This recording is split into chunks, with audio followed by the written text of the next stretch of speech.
Wow, yummy, yummy.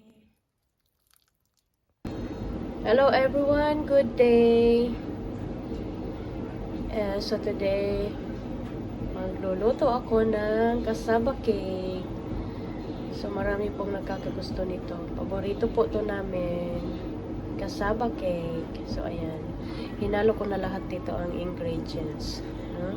So yung coconut milk, 1 can, tsaka 1 can ng condensed. So ayan.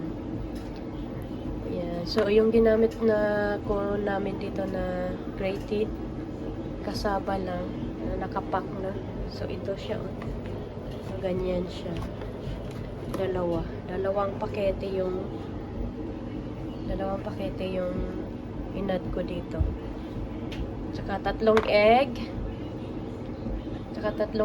and a little bit of butter. So ayan, mix lang siya. Tapos oven. Tapos haluan ko na lang din ng ito yung coconut strength mamaya.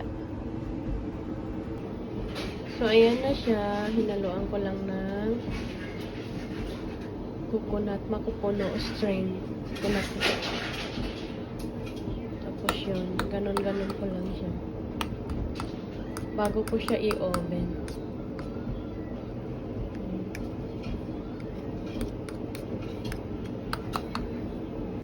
So ayan na siya, luto na siya.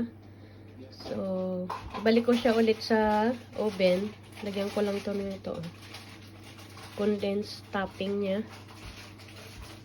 Ayan. Topping niya yan.